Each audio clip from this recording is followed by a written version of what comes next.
All right, coaches, welcome back to another episode of the New Jersey High School Strength Coach Podcast, powered by the NHSSCA, nhssca.us. On this episode, of course, I got my partner in crime, my man Paul Collodi, strength coach up at Hunter and Central Regional High School, and we've got our Northeast Regional Director for the National High School Strength Coaches Association, Kevin O'Neill. So it's going to be great content, great information. As always, we appreciate all of you who support by sharing the video, sharing the podcast wherever you listen to it. But the best support comes by becoming a member.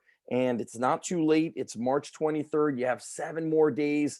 The membership for the month or the membership for this year, if you sign up in March, is 25% off. So I believe that's $75. Am I right, fellas? Yeah. Yes.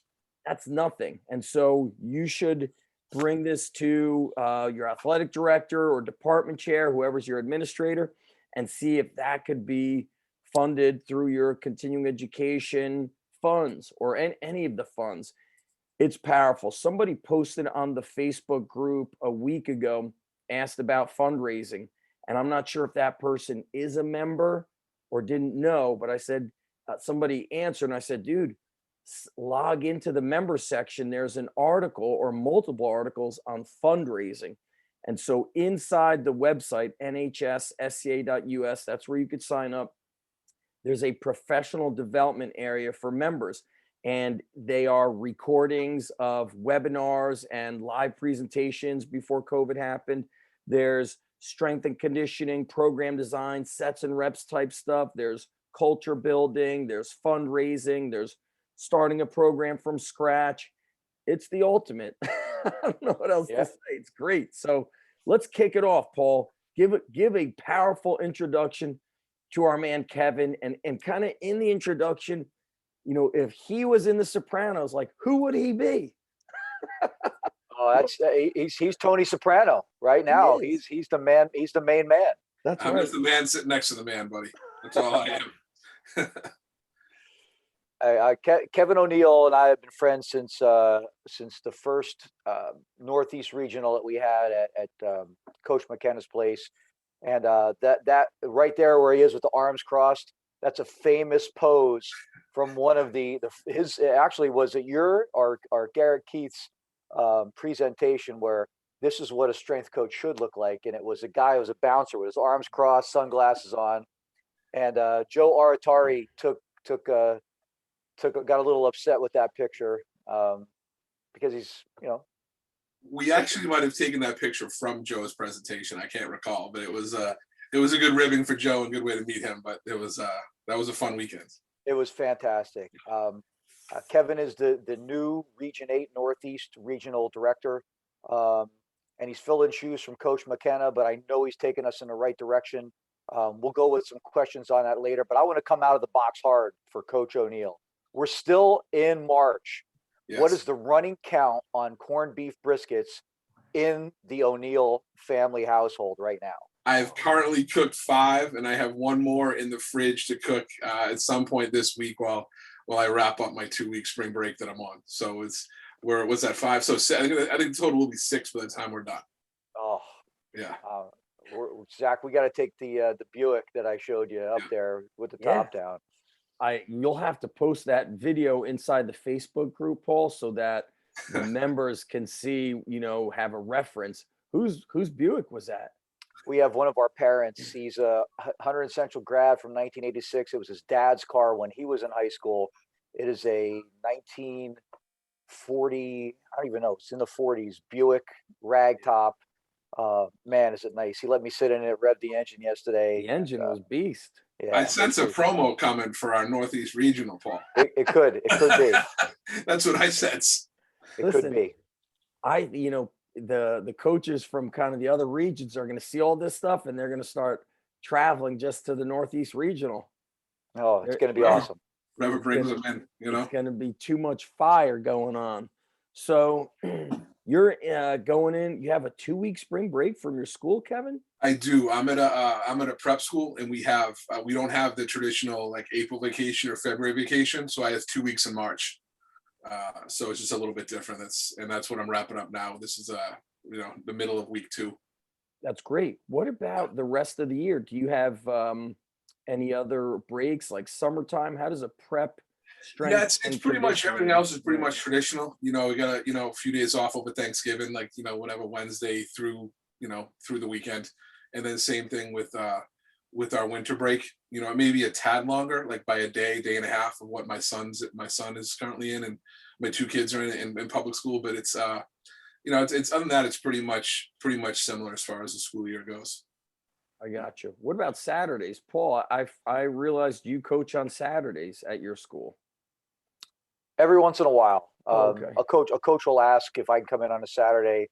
Our football coach loves to just do film on Saturday. He says, our guys need a day off from a hard Friday night, and I agree. We go hard on Monday afterwards, and they get their brain kind of redialed on Saturday. So soccer will ask me every once in a while, so I'll go in on a Saturday morning after a Thursday game. They'll go late on Friday, and we'll go pretty hard on Saturday to get ready for the next week. I got Um, you. and I'm available to anybody for those days. You're the man. So what do we got for the big dog, Kevin? What's your Well, first question? Are we going with a movie question? You already did the food. Should we do a we movie? know he watched The Equalizer. Maybe we get a film review on The Equalizer. I not only did I watch it, I think I texted Zach. I watched it on Valentine's Day with my wife. Oh, True love. True that's love. bonus. True love and the sign of being married for 16 years. So, That's great. 15. So Yeah. but it was great flick. But I was watching it and it's funny because she had a little bit of a tie to it where they're the beach house, or is that the second? Am I thinking of the second one? Second one. Second one, Yes. The beach house is where we're very familiar with that neighborhood. That's about probably a half hour from us, but it's in the town where my wife used to work in that school system. So we've been down there in that area and stuff. So it's just funny to see that. And I meant to text you guys that. I knew you'd get a kick out of it, but I forgot that's where. it was filmed in Marshfield, Massachusetts. Yep. Where was the first one filmed? That I don't know, but I'm forgetting. I'm confusing the two, but there were definitely Boston scenes in it. Although I don't think they outright say he lived in Boston. In the second one, you can just tell from the signage and the highways and stuff. But I don't think it really got into where he was, at least from what I recall. Yeah, the opening scene was the big dig. It was all the bridges. Yeah. Yeah. Yeah. So I think the big dig ended about a week ago. That thing took forever. All right. What do we got, Paul? Well, hey, Kevin, you stepped in this year, and I know we've had some meetings with some of the state directors. And what are some of the thoughts you're going with, and what directions you want to go with the Northeast as far as being the director and getting our membership up a little bit and talking to some coaches? Give us some ideas on your direction. Yeah, good question. I think my biggest thing is kind of meeting members where they are and what we can do to help them better their own situation. Because I think one thing we found out that you guys know, talking to coaches around the country, and Paul, different conferences we've been at, you have, even the three of us, we're all in different type of situations. I mean, now COVID's thrown everybody for a loop, but even pre-COVID, you have coaches in different situations, different budgets, different work schedules, different school sizes, different class sizes, different schedules, different weight room facilities, big, small, and indifferent.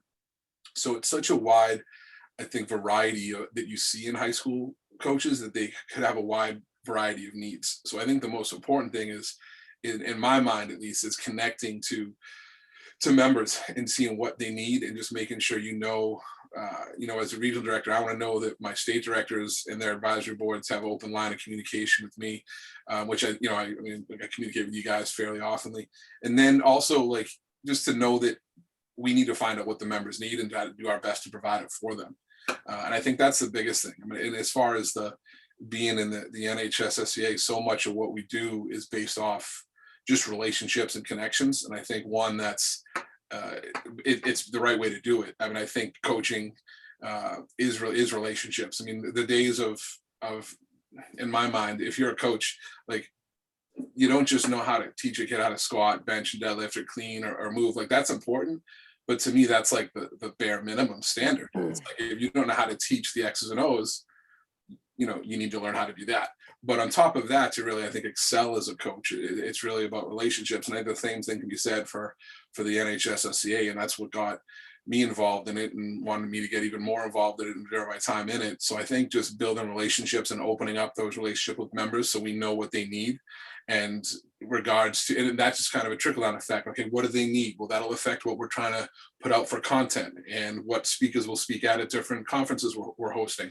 So I think that's the biggest thing, is just relationships and connections, which I think is a strength of what the founders and leadership have tried to do in the NHSSCA, which is why I've kind of gotten on board as much as I've tried to. Yeah, what's would be an interesting, I don't know if you have this information, Kevin, but I wonder how many of our members in our region, because I kind of compared a little bit with my experiences of traveling down south. I've been going to North South Carolina since like 08, 09, speaking or attending conferences. And I always felt like down south was ahead of the curve Oh yeah. with strength and conditioning and kind of the respect it got. So I wonder how many of our members in the Northeast region are actually full-time high school strength coaches versus they're a sport coach and they're volunteering in the weight room, or they're doing it like as a stipend. That's a good point. That's a Yeah. good point. And that's something that, that's interesting. We can set out a survey or something to kind of better find their needs. But I'm willing to bet that there's, in comparison to down south in the Midwest, not even close. I mean, high school strength and conditioning is much more advanced there than it is in the Northeast, in my opinion. I didn't realize that, 10 years ago. I just thought, we had strength and conditioning and like everybody else had it. And high school was high school, but college was like really, a much bigger venue. But now, I mean, and traveling to different conferences and at high schools with the NHSSCA, there are some schools that you go to that are like, good Lord, the weight rooms that are massive. Right. And you see what the coaches have, and that's not, and there are some really nice weight rooms in the Northeast, and I was traveling around and seeing a bunch of them. But as far as just the magnitude of the job, and I think it starts also probably just with high school sports. I mean, you can look at, not to say high school sports isn't taken seriously in the Northeast, because I think it is.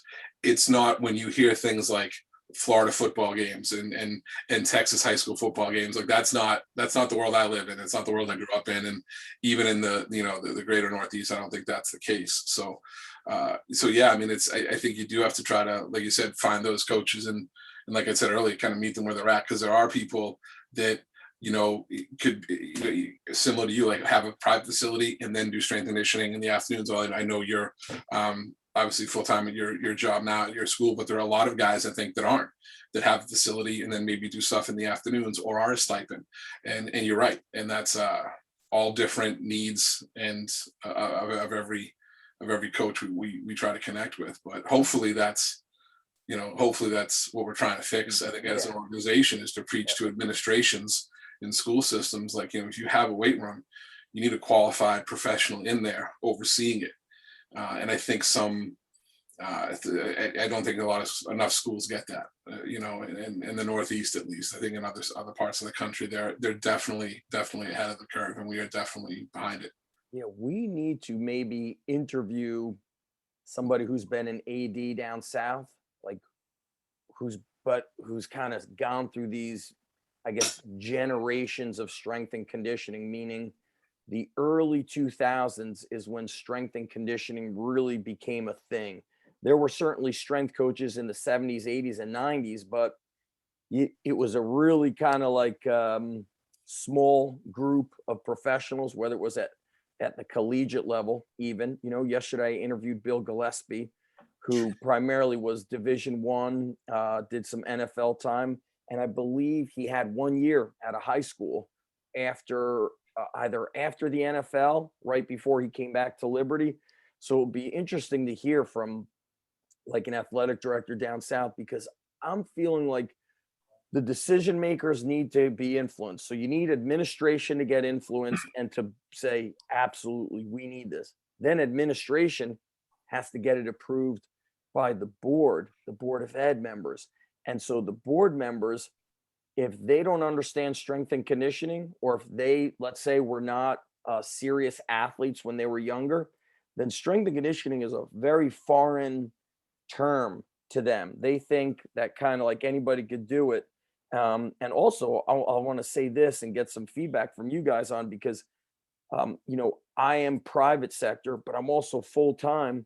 Let me tell you, I look forward to the day where I'm just doing one, not others. And so, if I'm an administrator, I want to take into account that, is my coach juggling too many balls in the air at one time? And because when he's here, I'm only getting 30% of him because he's fatigued emotionally and physically from doing all these other things. And you want to, you know, as a profession, as a career and a field, I'm hoping we get to a point where we can just do one, or at least I could just do one thing. Just One do less one. hat to wear. Yeah. And so, yeah, there's a lot of kind of moving parts as to who gets this to be important and takes it up the chain of command. I mean, you're in a private school, right, Kevin? Yeah, I'm an independent school, which is a prep school, 7th to 12th grade. Right. Do they do a post-grad year at your school? No, not we don't have PGs. There are a number of prep schools that do, but we don't have PGs. No. Yeah, interesting. And were you the first strength coach at this school? No, there was definitely strength coaches before me, but when I was lucky enough to get the job in 2013, so I've been there about 8 years now. Is they wanted to make a big, I think, leap forward with how they were doing things. I think the guy before me did an outstanding job, and he was a great guy.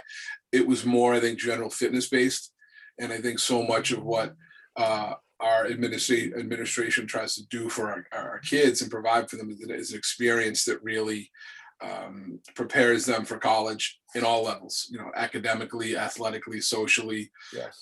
service wise. So in the theater and the arts. So there's so much preparation that we're trying to do. I think they kind of wanted to dial up the strength and conditioning program a little bit. So I reaped those benefits. I came in and from the private sector and was just working in private facilities and luckily heard about the job and interviewed, and it was great. So I get tremendous. I'm very fortunate where I get tremendous support from my AD and my administration, and my coaches and kids and families and parents. So that's nice. I really reap those benefits.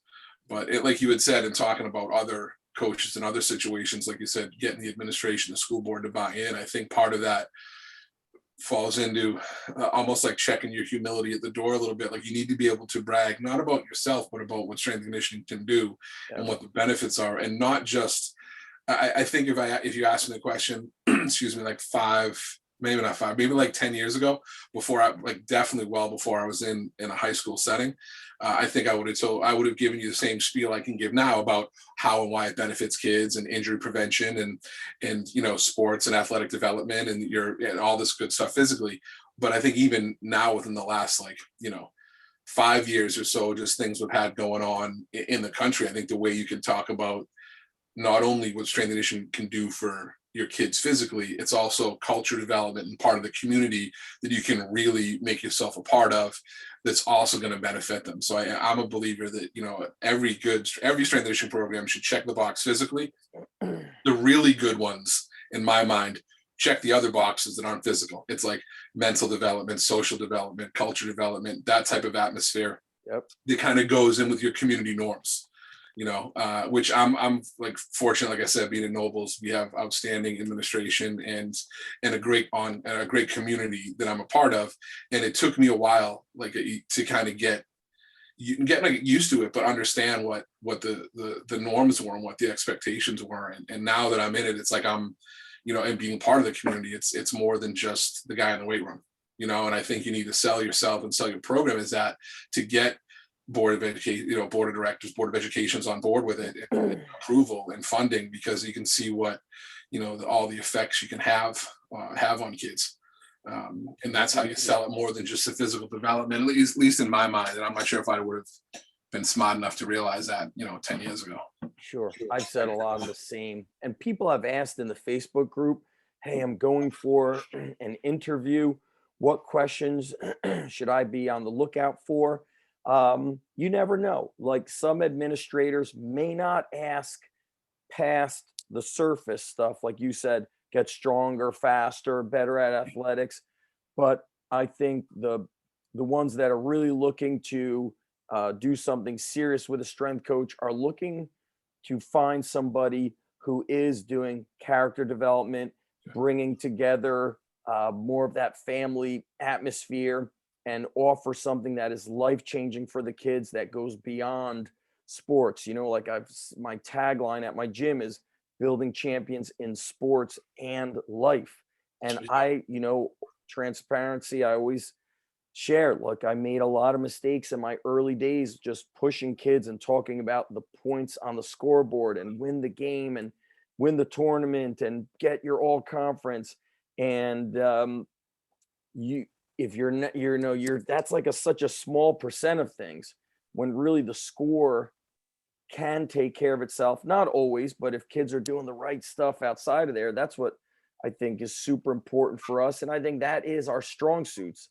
You know, anybody could come in and do the sets and reps, but all those finer details, that you're mentioning. So, Paul, I see you got something to say, buddy. Go for it. No, you guys are right on it. And I'm in the play mentorship right now, and we were talking about even not only the culture with the kids, but the culture with the staff, getting the staff a little bit more engaged and involved. Because, when the staff is a little bit more loose and happy, that trickles down to the kids. We always talk about the kids, but if we got an uptight staff and everybody, with a poor culture there, sometimes that can trickle down to the kids. Energy mirrors energy. So, one of the suggestions was maybe having a lunch and learn with the guidance counselors to show what you're offering to the kids so they understand that, if you're a phys ed teacher, maybe some of these kids should be taking your phys ed class if they're going to go to college. And what's the biggest thing? Some of these kids are going for the big D1 or D2 or even, play in college,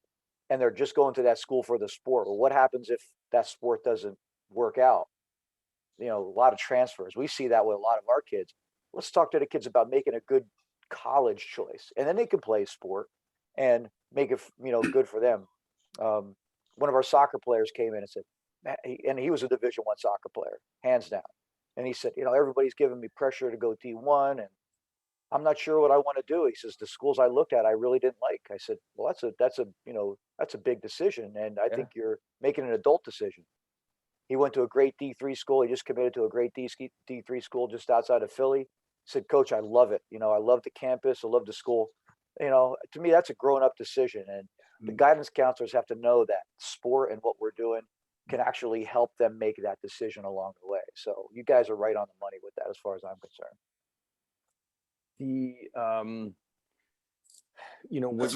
That's a mature kid to make that decision too. That's tough. Kudos to him and his family. You're 17, maybe 18, and you got to figure out what you want to study. Oh, this is what I want to do for the rest of my life. Choosing these colleges. And speaking kind of earlier, what Kevin said, piggybacking on that, when a college coach reaches out to me to inquire about a student athlete, they ask about character, honesty, work ethic, reliability. They never ask me about their squat, bench, things like that. And Coach Srock said when the recruits come into his weight room, he goes, they also don't ask about the numbers. He goes, they ask about how they move. Can he bend? Is he fast?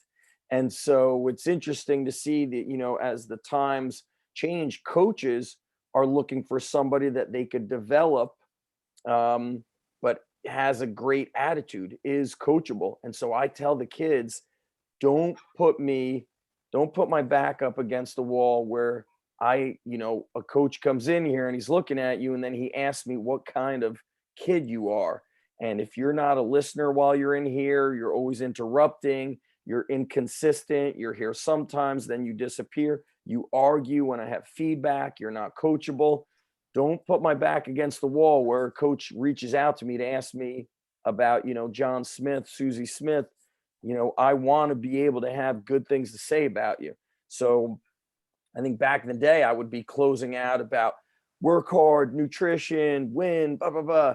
Now, I bring a close out and it's like, What does your English teacher think about you? What does your math teacher think about you? Do you sit in the front? Do you participate? Do you get all your work done? Can they count on you? And maybe it's because I'm a dad and my kids are older. I just think of, what do I want a coach to tell my kids? Kevin, what, you and Paul, I don't think I've been to any regional events. Have you guys? You've been to one. Was the one that was in at Notre Dame, was that a regional event? Yeah, because you spoke the first Yeah. night, I think. Okay, briefly.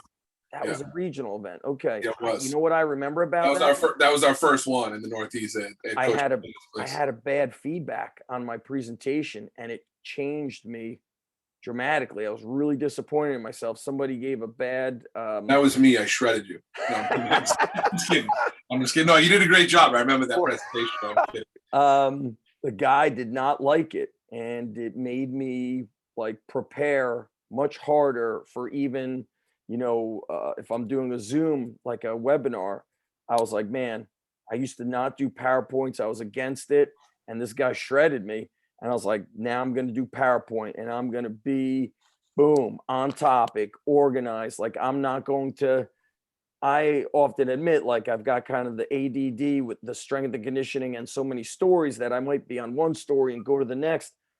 That might mess people up. And I was really disappointed in myself that I got that one bad score from the guy. So whoever he is, or, that I'm grateful for it. But I'm wondering, being that you have been in the mix more than I have you seen any, I don't know if the right word is weak points, weak areas of coaches that might be struggling, and you notice why they're struggling to maybe get hired or find a position? Is there something about their personality or skill set that you feel might be lacking? Man, that's a good question. I don't know. Like I said, it kind of goes back to what I said earlier. I think you need to, in any job interview or anytime you go through a hiring process, you need to check humility at the door a little bit, because you're selling yourself. Everyone, I mean, there's nothing wrong with being humble, but being shy and humble in a job interview is not the place for it. I mean, you need to be able to basically tell the person interviewing you why you're the right hire and why you're going to do the job, better than anybody else. And I think that it kind of goes back to what I said. I think people, and maybe, I don't want to say younger coaches, because they may actually get it better than I did when I was a younger coach, and whatever that means age-wise. But like I said, like 10 years ago, like I knew the importance of relationships and connecting with kids when I was in the private sector, because we were at some point, I mean, you know how it is, at some point you have to be financially motivated, because if the kids don't come back, if the kids don't like you and they're not having a good experience, Yeah, they're not coming back, they're not paying your bills. You know how that goes. 100%. So it's not like money's a driving force, but if you're doing a good job, in my mind, you understand the benefit of relationships for making your business grow. When I first got into coaching, I probably didn't realize that. I probably was too much of a loudmouth tough guy and just kind of like drill sergeant-y type of thing.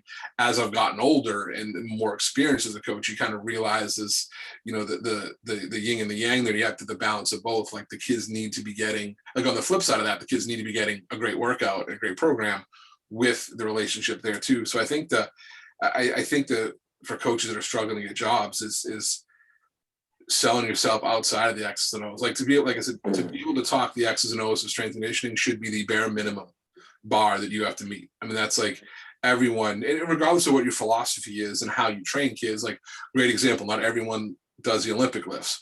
You should still be well versed enough to talk a little bit about them. You don't have to be proficient in teaching them, maybe, if you don't use them, but you need to be proficient in what you're teaching and what you're doing.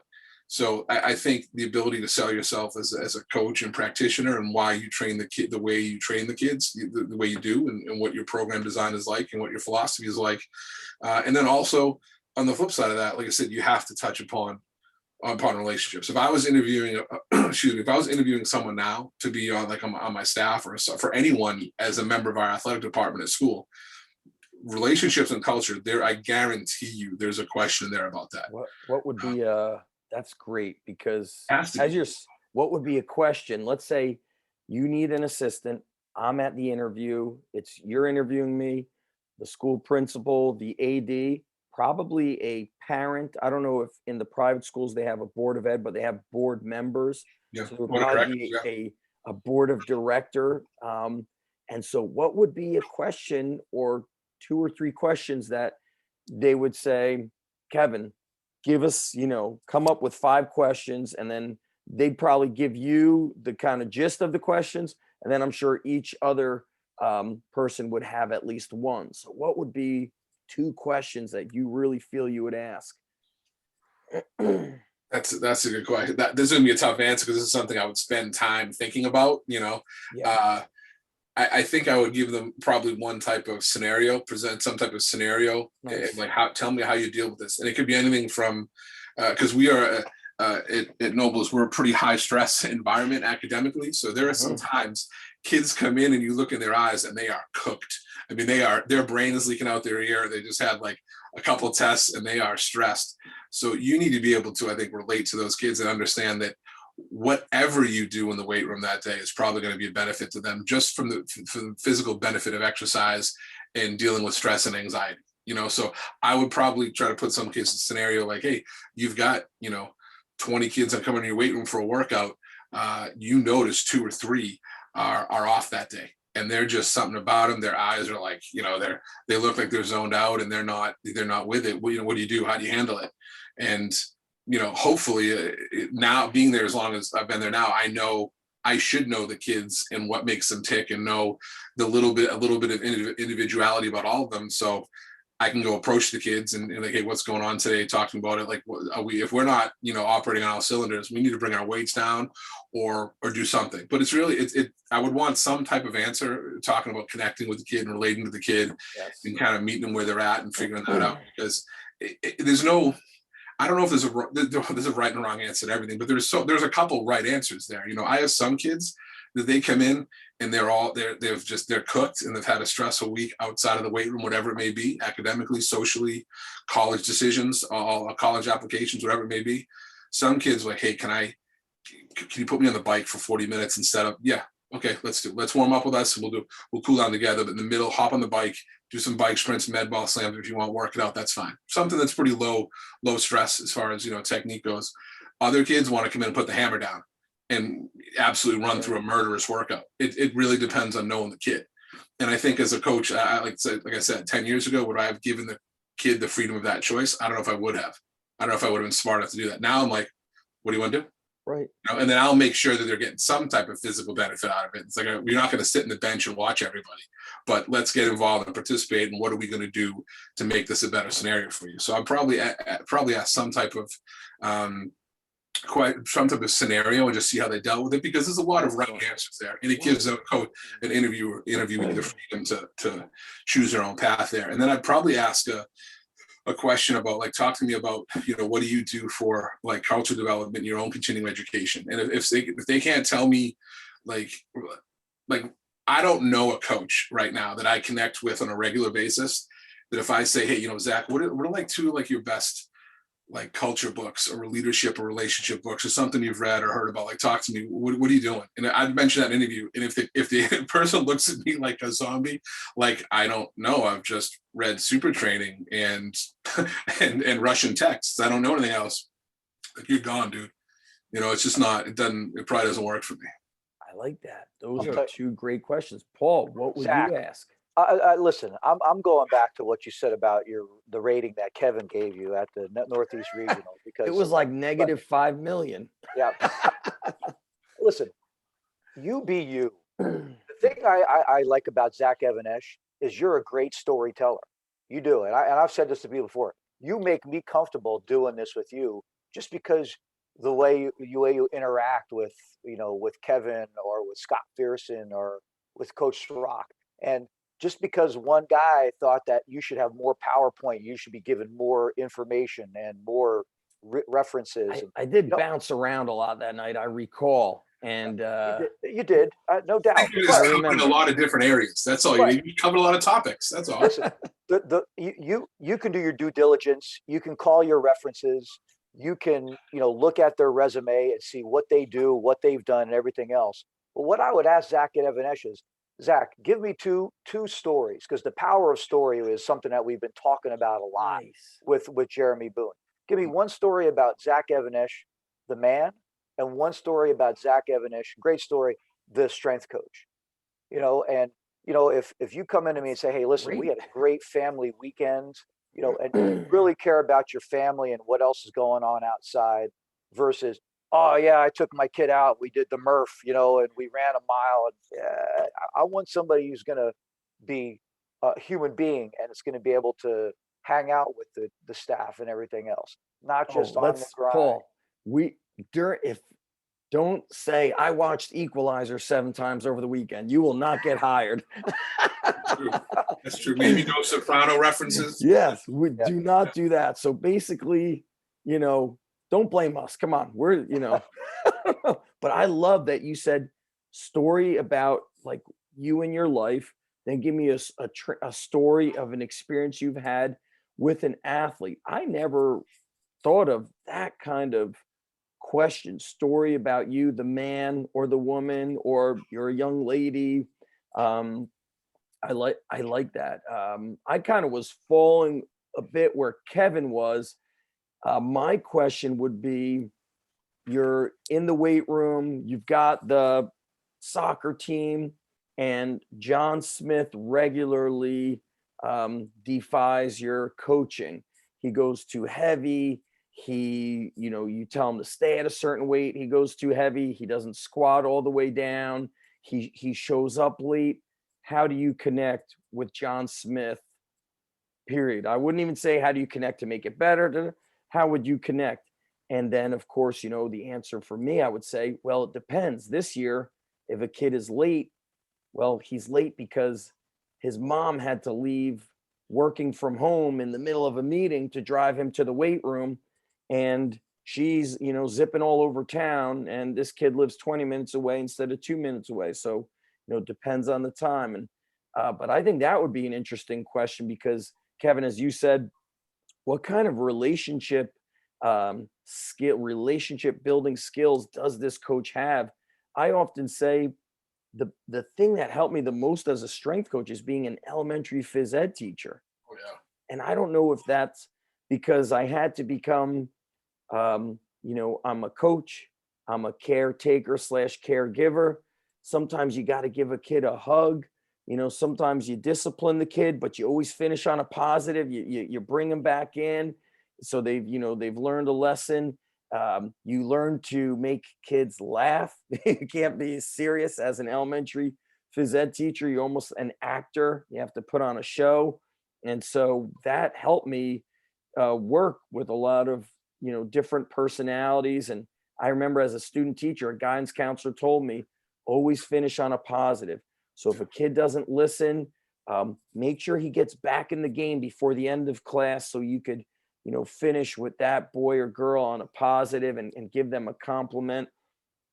And even as a strength coach, I didn't grasp that in the early years. I didn't give a lot of second chances. And now I know that sometimes it takes years for a kid to actually listen to you and connect with you. So I like those kinds of questions that you guys are talking about. And I think that administrators listening should also use those questions, because in the Northeast, Kevin, what's going to happen in these next few years is full-time high school strength coaching will become, I don't know, a common thing, but it will certainly, it will increase in popularity through the schools.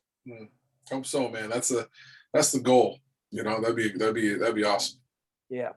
Yeah. Let's finish out with a question. Who's speaking? Are we set with our regional event at your school? And who are the Yep. speakers? Are you a speaker, Kevin? I am not. No, I'll be there virtually. What would you hope that somebody speaks about? Is there a certain topic that you're like, man, I hope somebody really? No, there's probably different philosophies and different coaches that that when you run clinics and conferences, I'm in my experience in hosting them and running them and helping Paul with this one, who's doing a great job, is I never really want to tell.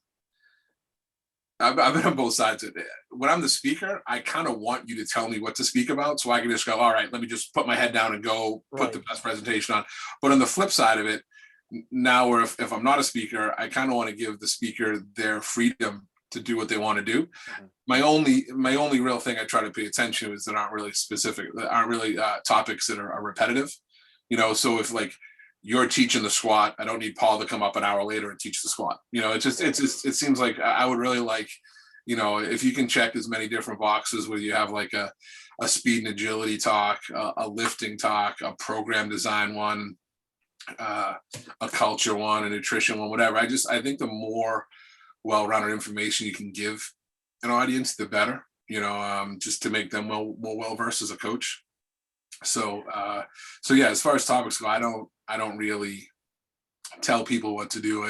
If we had repetitive topics, I would have to obviously step in and like, guys, we need to broaden this up a little bit. But Do you feel there's a certain area you want to improve upon as a coach, whether it's the X's and O's or the deeper stuff? I mean, you can always get better with X's and O's. And I don't know. I don't know if I need to improve any of my X's and O's. I just look for ways to improve getting them across and teaching them. Right. So like a lot of like, and this is going to, like we said, check humility at the door. If I go to a clinic and someone's teaching the bench or the squat or the hang clean, chances are I'm going to know what they're talking about and I'm going to know how to do those lifts. But what I try to do in those situations is steal language. Like, oh, I don't use that type of language. He said that, this coach said, instead of driving the knees out, for the squat, they say spread the floor. Instead of tight upper back, they say squeeze your shoulder blades or whatever it may be. So it's all teaching the same simple movements, but it's how you teach it. So I guess I don't, a big thing with X's and O's now is I try to find just different language and coaching cues, Little keywords to get it. Nuances. Because Little kids little interpret nuances. things different ways. Exactly. So I try to steal language. Now, that's certainly not saying I can't learn how to do physical things, but the teaching of a squat is pretty basic movement when you've been coaching and strength and conditioning for, 15, 20 years. Like you should know how to do that. But it's just learning how to teach it and learning how to coach it and corrections and even progressions, regressions. There can be some tricks that you pick up. So I'm always keep my eyes open for that. And then everything that's like the way I break it down is like physical development, personal development. I'm always trying to get better at the personal development. Like, how can I teach kids to be better leaders? How can I teach kids to be, better communicators, better teammates, all that stuff. I mean, that's the stuff that I spend most of my time on now. Like when I first got into strength and conditioning, I mean, you could see the stack of books that I had, and it was Science and Practice of Strength Training, Super Train, all the Russian stuff, everything, all the West Side stuff, and it was and I read it, everything I could possibly get my hands on, and like no culture stuff, none. I mean, What's a good culture book that you've read lately or a podcast? I'm a big John Gordon guy. I've read, I mean, The Energy Bus to me is one of the first and best, not the first, but one of the best like culture books I think I've read. You gonna hold it up here, Paul? Like, this would be great if you did. I follow him on Twitter. He's great. But everything he's got, there you go. It's upside down, but that's fine. I mean, no big deal. There you go. I mean, that's a great one. And he's got a number Legacy, about the All Blacks. That's a great one. Even John Best Gordon. one ever. I said there was a glare there. What was the name of that? I couldn't see it. It's called Tip. It's John Gordon's brother, Dave Gordon. Okay. It talks about how to develop an identity for yourself. And one of the things I wanted, and I'll tell you what, one of the best books I've ever read right here. All right. It's called I'll read that. Take It Personally. That's what it's about. Take it personally. And I like the fact there's a mason jar on the cover too. That's cool. Yeah. But yeah, John Gordon's with some other ones. The old Hard Hat is a great one. Who actually I mentioned it when I spoke at that first regional, and there was a coach there. Do you know this? Do you know the Hard Hat story? Have you guys read that about an athlete, a college athlete at Cornell? Sounds familiar. Cornell who died playing lacrosse, and it took a shot off the chest, and died. And they gave him the hard hat was like the team award, I believe, right? And something they did. So it turns out one of the coaches at the conference was his high school coach or his high school strength and conditioning coach. So I mentioned, I had a great conversation with his strength and conditioning coach after I presented, and it was awesome. But John Gordon stuff he's got a lot of good ones, and he kind of goes back and forth. He'll do like some, they're all pretty easy to read though. They're quick reads and they're good. I like those. Ego is the Enemy is another good one. Chop wood, carry water. That's a great one. That Yeah, stuff's great. yeah. Joshua Joshua Metcalf. Joshua Metcalf. That's right. I exchanged Twitter messages with him. It must have been early phases of COVID. He sent me all his books, and I said, "Don't send me anything. I gotta buy them. I have this thing where like I don't want free stuff." He's like, "Dude, I have a lot of books, and I'm gonna send you the books." Yeah. And that book was amazing. And man, I've been in touch with Cal Dietz. I've been having like strange short-term memory loss, kind of bugging me out a little bit. I forgot some of the stuff you guys said. I just started realizing things I miss. Like before COVID, I used to go into the cafeteria and kind of see the kids, see what you're eating, get a fist bump. Oh, I haven't seen you for a while. Just checking in. What's going on? The principal was always in the cafeteria. And I know he liked seeing me do that. And I didn't do it because he was there. I liked connecting with the kids, or hey, I've seen you guys, the baseball team, but I haven't seen, you, Bobby Smith, where you been? Let's just checking in. And to me, I learned long ago, very much what you said, Kevin. If they don't like you, they're not coming back. They're not coming back. And you got to go and build these relations. And if I'm tough on the kids, because sometimes I'm tough on them, I close out with a positive and I say, I'm tough on you because I love you and I want to see you succeed. And sometimes I got to push you to get you, over that hump. That's just what it takes, guys. And, I'm going to push you. If I don't push you, then that's when you should be worried about it. And so coaching is such a relationship. It's all about the relationships. Bill Gillespie said he always emphasized safety. He goes, because then when he would teach something, he felt that the kids would be like, Coach Gillespie's, he always preaches safety with this, safety with that. What he's teaching us is because he cares. That's why he's always talking about safety.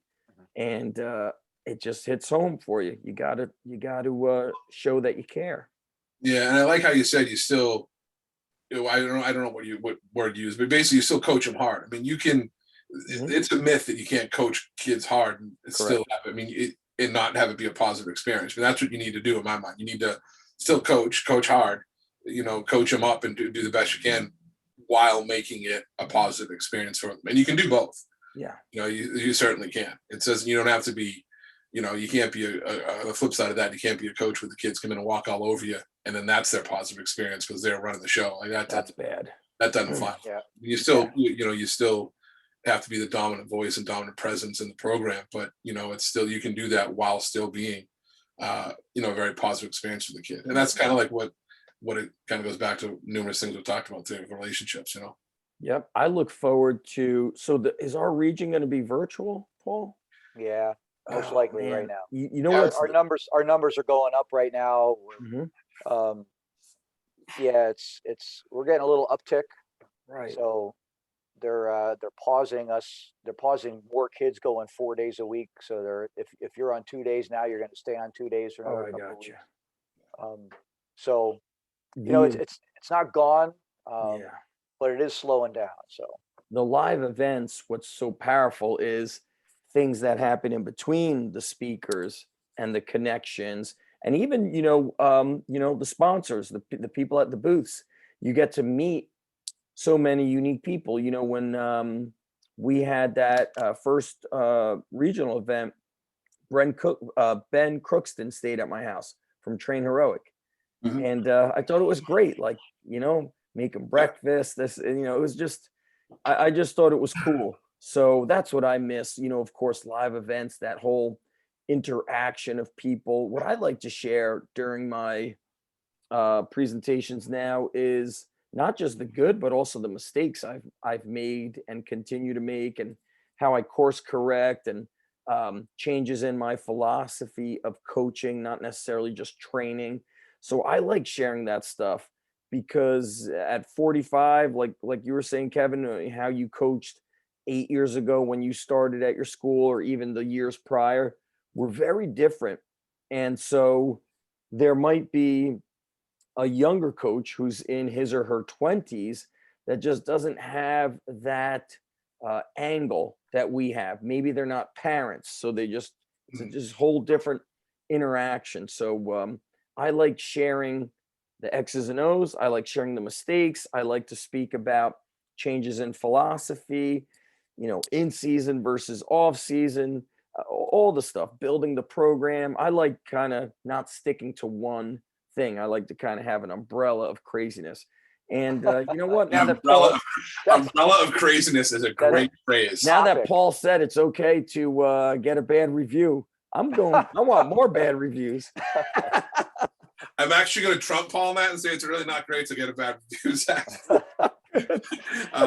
No, but you did the presentation we were on together for Eric Cash's conference in South Carolina, right? Is that the one we did together? Yeah, that was It was great. That was great. And I was organized. Trust me. I don't mess around after that bad review. It taught me. I still feel like you covered a lot of topics. I do. But it was, I'd call it organized chaos or whatever you want to call it. But it was, it wasn't like sporadic. It was good. Correct.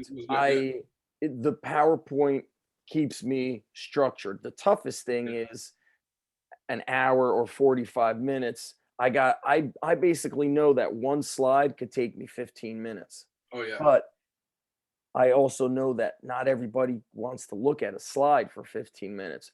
So I make sure that I'm, trying to meet the needs of other people. And so, yeah, I look forward to I like learning.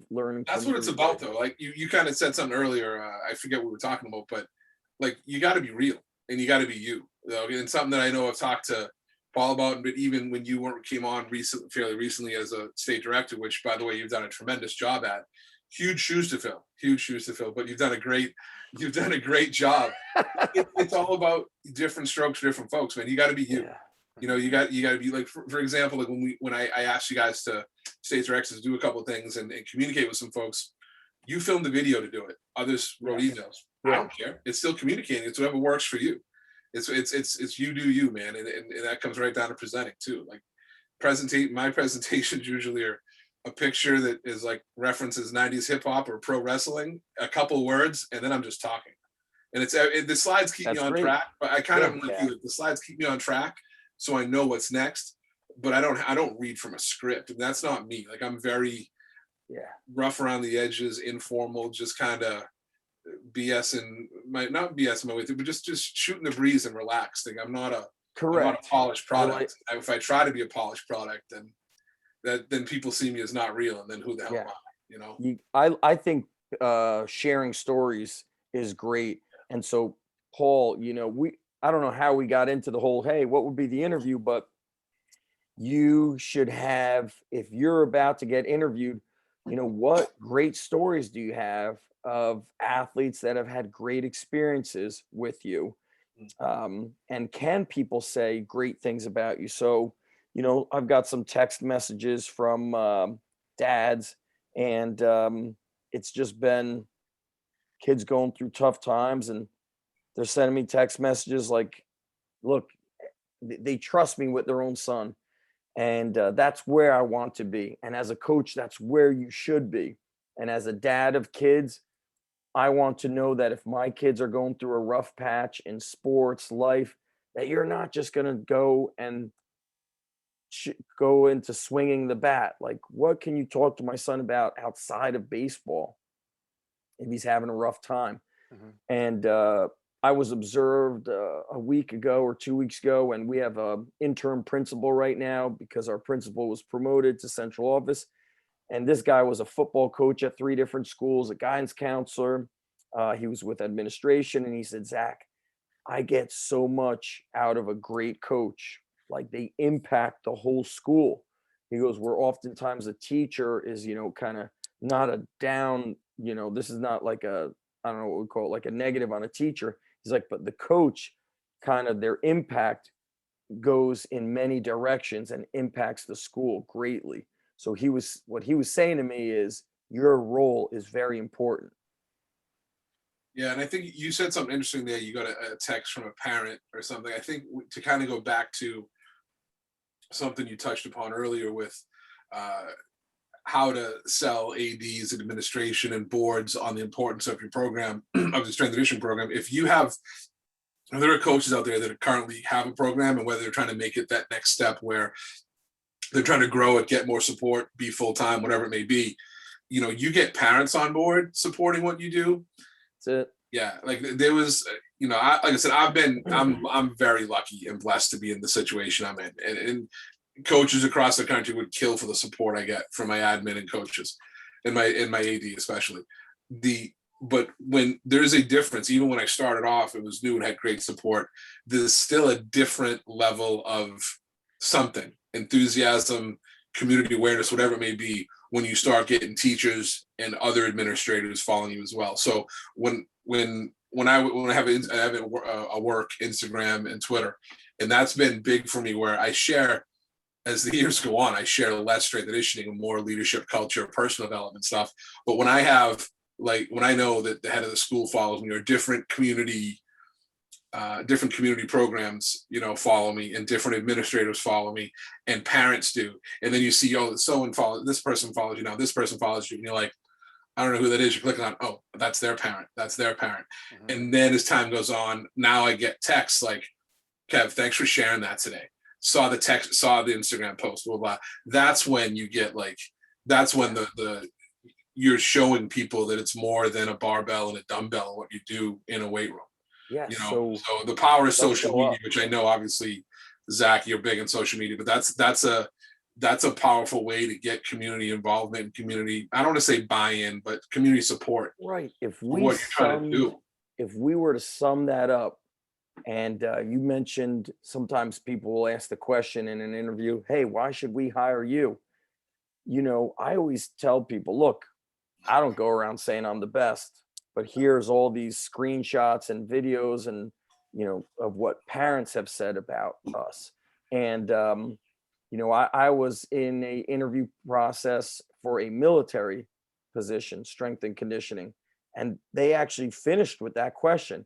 And I go, listen, that's like the oldest question in the book. I go, I'm not the guy that's going to go and say, I'm the best, I'm better than the other people that you interviewed me. But everyone else will tell you I'm the best. Just look at my texts. That's kind of like, yeah, that's where you want it. You're right. The power of parents. Like, I think about Paul mentioning the uptick of COVID at our school in the fall sports. They canceled the last week of fall sports, and the parents protested it. And just when you said that, it's like the parents essentially run the Board of Ed. They make the vote. They influence the decision making. And so if you're doing a great job, these things will naturally happen. You can't fake it. I guess that's what we're saying. You have to be a great human. Not perfect. We're all flawed, but you got to care about the kids beyond, more touchdowns and a bigger squat. And yeah, and it's everywhere. I mean, look at the amount of just all coaches, strength and conditioning, sports coaches, people that have been fired in the recent days, weeks, years, whatever, months, for having things happen in their program that were not acceptable, and which had nothing to do with on-field performance. That is absolutely things that were said, things that were done, nothing sports related and physical related, all personal related and human being related. And that's like, if you don't see that now, and honestly, this isn't new. It's just the awareness of probably, and people speaking out about it is new. But if you don't see that as part of what you do as a coach, like, hey, for that hour or hour and a half every day, those parents are trusting you to take care of their son or daughter, period. You could lose them money as an accountant. You can get money back, Mhm. but you know, you're entrusted with their son or daughter for that hour and a half, and it's your job to take care of them physically, mentally, whatever they need at that point, That's right. so that every day they're going to want. And the best thing I hear from parents is, I don't even have to tell my kid it's time to lift. They're getting me to the keys and saying, let's go, it's time to go. You know, they want to go back, they want to train, they want to spend that time. And that's content versus context. You can coach them hard, just yell all day, and they're not going to respond to that. But you tell them why and what's going on, give them some depth to what we're doing. That's when it's going to really kick in, and the parents love that.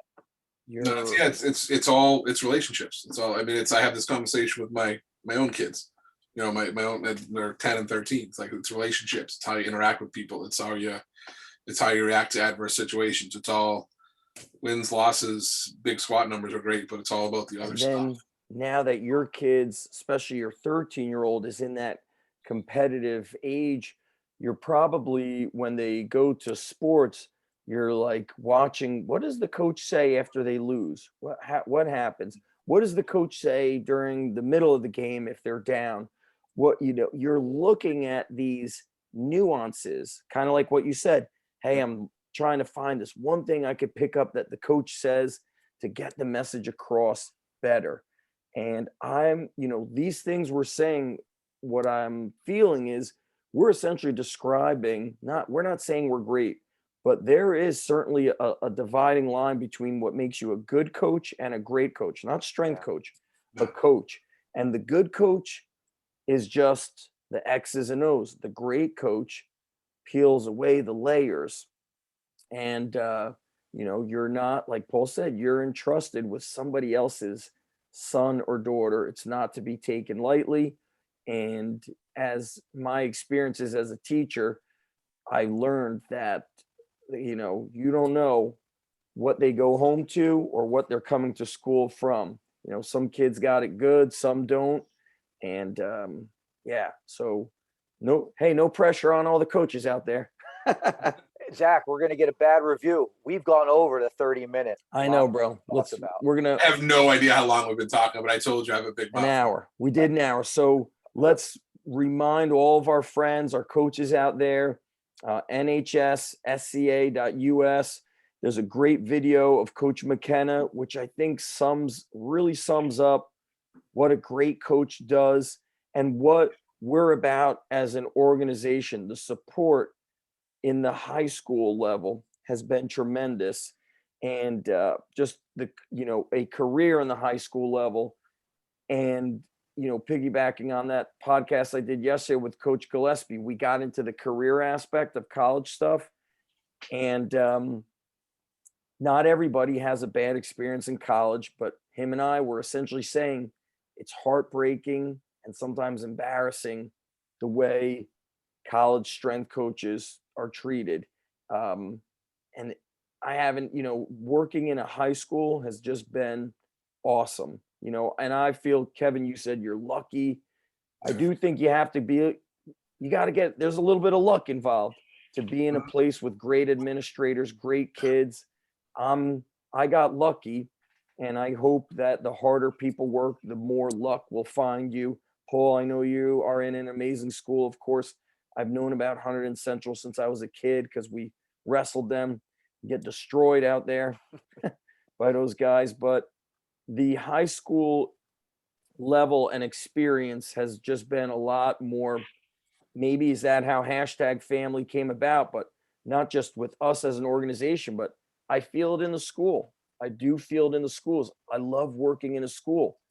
The people are great. They care about the kids. It's a community feel. You know, I feel like if you're in a good setting, in a good high school, in a good community, that's what it's about. You know, like I don't know. I don't know if you could offer me a college job right now that I would take. You know, I mean, I obviously, if you came with a big enough paycheck, I'm not stupid. I'd have to entertain the idea. Like, I'm not gonna lie to you, but like the situation I'm in, and there's a number of coaches I know in the similar situation in the NHSSCA. You know, I work there. My wife also works at the same school. my 13-year-old just got accepted last week. Like, I'm all in, and I wouldn't want any other way. Like, I wouldn't want any other way to leave for a college job where it's big business and job security is what, not until, depending on what level you're at. I mean, it's tough. And that's not to say college coaches do a great job. It's just a different world. Yeah. It's a different world. And They are great. They do there was a great time I jobs. probably would have gone all in to be as big as I could be in that world. But now it's like, no, man. I am. Money. Who's the rapper? More money, more problems. For me, Yeah, seriously. even if it's more money, that's less time away. I'm 53 years old. When your kids turn 18 years old, I think the stat is 80% of their life. You only see them for 20% more of your life. That's it. After they hit 18. Tough. And my son's 16, my daughter's in college. I'm at that point where, even if somebody offered me a big paycheck right now, I don't think I'm taking it. Because you have at the high school level, there's more freedom, there's more flexibility, there's a better understanding of family, where I always say I would not have been able to take that week that when the kids have like 9-10 days off winter break. If you are football or wrestling, you can't leave in college. So that means that anytime my family would go to Disney for Christmas, I'd have to say no. So how much money can you pay me to say no to that? Yeah, You can't. It's a quality of life and a balance thing. Having never been in the college sector, I don't want to rip on those guys, because it's not about them. It's about just the lifestyle. Correct. And It's very tough. I wouldn't want to know. And the coaches, look, strength coaches they're so passionate. You got a lot of strength coaches with masters, double masters, some with PhDs, putting in 10, 12-hour days. It's tough. So I love this high school level. I love everything about the NHS SCA. And if people are on the fence, get inside the Facebook group and then sign up. I mean, even if it's $100 for the year, that's like, what's that, $9 for a month? It's nothing. Yeah. And the game changers too, and this is a tough time to say it with COVID and everything, is when you attend a live event and you actually get to see and witness those relationships and that social aspect, which it's like I said, it's tough now because the Northeast Regional is probably it's going to be virtual. It's maybe not official yet, but it's most likely. What's the date again? What's the date again? That's May 15th.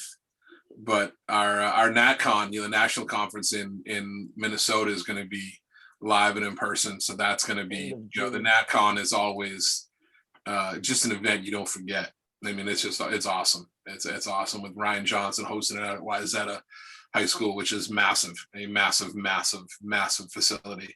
And it's going to be awesome. I've been in some meetings and calls about that to see how we're shaping things up, and it's going to be an awesome experience. So that's but that's what it's about. It's because you're getting all these people together and relationships and socializing and getting together and celebrating the field and getting better and meeting people. That's what makes it awesome in my mind.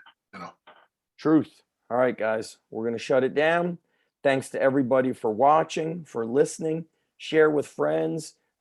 If you are, an administrator or if you're a coach, share it with an administrator. We try to keep them short. We struggle to keep it short. We kind of hope you listen to it on the way to work, on the way from work, and pick up some nuggets of information. And those of you that are in New Jersey or in the Northeast region, you could email any of us. And of course, if you want more support, you kind of jump into the Facebook group and post your questions there. But, Kevin, he's in Massachusetts. So we've got kind of like every state has a director and an advisory board. So feel free to reach out with questions if you don't want to, do kind of public questions inside of our Facebook group. And those of you who are members, make sure you keep checking into the professional development area of the website so you could get your learn on any of the things that you want to pick up on, whether it's, like I said earlier, the training, whether it's strength or speed and agility or program design, or it's fundraising or building out a new weight room, holding competitions. There's a lot of good member content on there, just covering a wide range of things, like fundraising, working with administrators, all that. There's a ton of good stuff on there. Yep. Excellent. I think that's underutilized. So get in there and check it out once a week. see what you could learn. And that's it, guys. Stay on while I shut it down. Thanks again, everybody. We will talk to you next week. I'm out of here. We're out of here. Thanks, guys. All right.